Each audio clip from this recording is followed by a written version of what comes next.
Hi, Dale here, and welcome back to Evolve with me.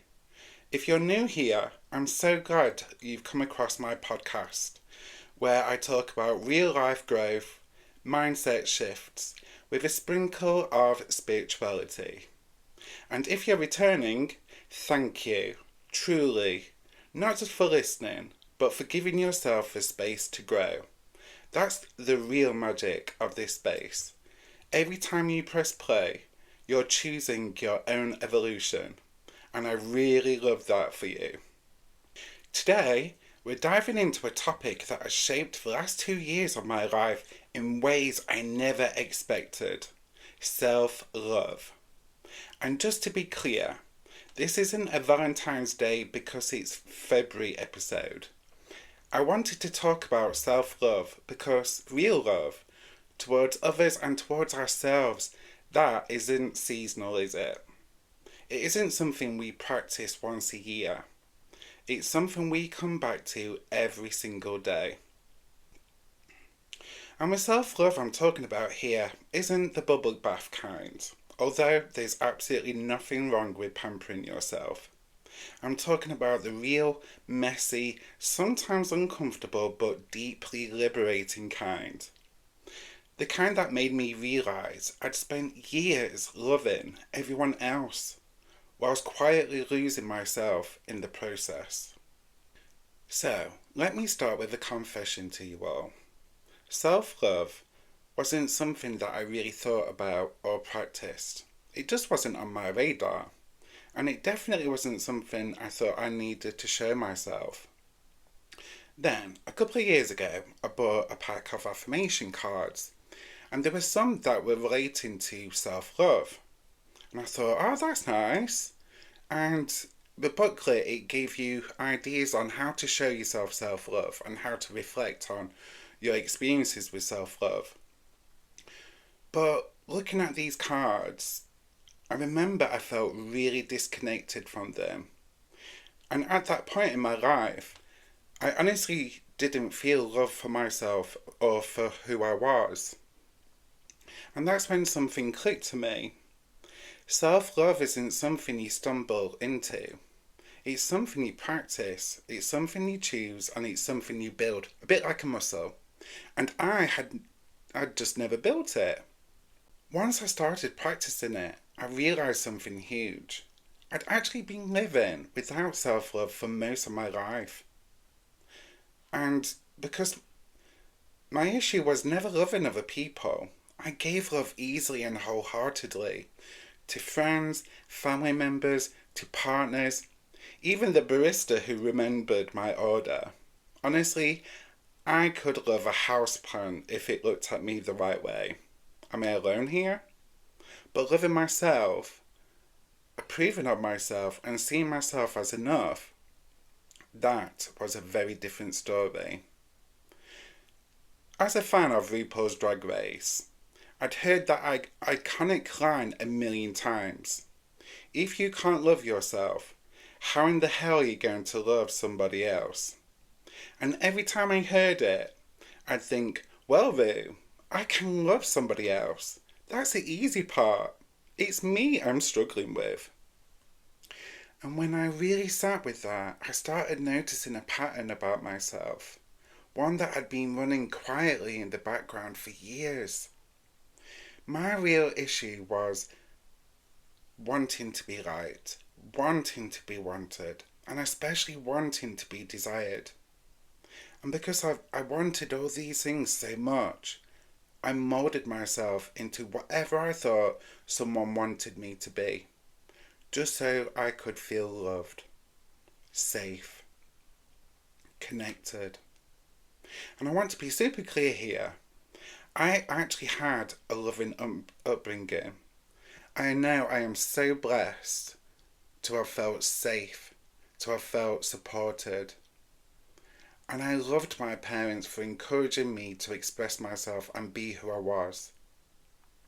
So this lack of self-love, this need to mould myself into someone who was desirable, someone that was wanted. This wasn't about lacking love.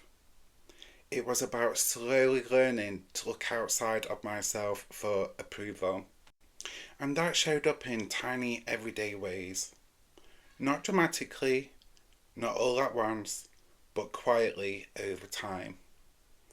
For example, I changed my hair because someone said a certain style was hot, or told me the one I had was a hot mess. I'd lose weight so I didn't stand out too much. If someone didn't like smokers, check this out. I'd throw a full packet of cigarettes in the bin and declare myself reborn. If someone hinted I was too loud, too camp, too gay, too much, I'd dial myself down. And believe me when I say these are real life examples. And at the time, I didn't feel like it was a problem. It felt normal. It became normal. A necessity. Just part of being liked, chosen, loved. That was just how things worked. Or so I thought. But after years of being picked at, I realised something really painful. There was barely anything left of who I really was. And even worse, my nervous system learned to relax when someone else liked me. Not when I liked myself. Not when I approved of myself. When they did. And that wasn't about ego. It wasn't about vanity. It was about safety. I came across Brené Brown's work, and some of it really hit home for me. She talks about how we're hardwired for connection, how belonging gives our lives meaning. And when I look at my own behaviour through that lens, it makes sense. Of course I was shape-shifting. Of course I was softening myself. Of course I was trying to be chosen. Not because I lacked strength, but because I was human. When belonging feels conditional, we start performing. When connection feels fragile, we start shrinking. And when approval feels like safety, oh my, we start abandoning ourselves without even realising it. So, if you've ever felt calmer only when someone else approved of you, you're really not alone in that feeling. And we are not broken for doing so.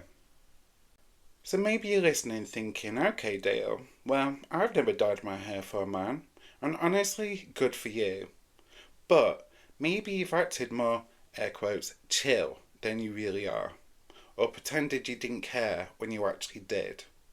Or dressed a certain way to match someone else's taste. Or even downplayed your own need to seem easy to love. Most of us have done this, not because we're weak, but because we're wired for connection. And once you start noticing these small moments of shrinking, you can start choosing differently for yourself. I want to say something clearly here, because this part matters. If I had learned about self-love earlier, if I'd felt safe in my own skin, in my own identity, and in my own essence, I don't think I would have spent so many years moulding myself into someone I wasn't. But that moulding didn't come from nowhere. I grew up in a world that asked me directly and indirectly to tone things down, to not be too much, to soften the edges of who I was so others could stay comfortable. Even with all that love that I grew up with from my family members and friends, I still absorbed the message. From society, from the environment around me, and from little comments here and there from people, that being fully myself wasn't always welcome. That's social conditioning. That's survival. And I hold no blame now, not for the people around me, nor the world that I grew up in. And I especially do not blame myself. We can't practice what we were never shown. We can't choose a path we didn't know existed. And we can't fault ourselves for doing what we needed to do to feel safe. I was basically doing the best I could with the tools I had. pretty much like everyone. And when I learned new tools like self-love, self-worth, self-approval, everything started to shift. And honestly, that shift wasn't majorly loud or dramatic. It started in tiny, microscopic, invisible moments. The same way the self abandonment began. Self love didn't arrive like a lightning bolt into my life. It didn't come with a soundtrack or a big spiritual awakening. Although I did buy some rose quartz because, of course, I did. It came in small, quiet choices, the kind no one else sees. It looked like wearing what I liked, speaking up even when my voice shook, letting myself take up space, and not apologising for existing. I also looked at my circle of friends and I started choosing people who chose me back, choosing myself even when no one else did. Self love wasn't loud, it wasn't glamorous, it wasn't all glittery and sparkly, it was steady, grounding, and oh my gosh, so deeply healing. So, before I finish today's episode, I want to leave you with Dale's daily prompts. Something gentle you can carry with you today, and you really need to choose one. Prompt 1. Where did I shrink myself today? Even slightly. And what would it look like to take up one more inch of space? Prompt 2. What's one thing I can approve of in myself right now, without waiting for anyone else to validate it? And lastly, if I treated myself like someone I loved, what would I do differently today? Sit with these and let them land, because this is how self-love begins. Quietly, consistently, in the moments no one else sees. I just want to thank you for being here with me. I really appreciate it. And even though this episode was rather difficult to do because I had to reflect on my own experiences of what it was like in my teenage years, even in my 20s and 30s, I'm so glad I did. And I'm doing this episode and telling you all about my experiences with discovering self love and what I've done since. It's it's in itself an act of self love. So I appreciate you staying with me until the end of the episode, and I wish you well. Take care. Toodaloo.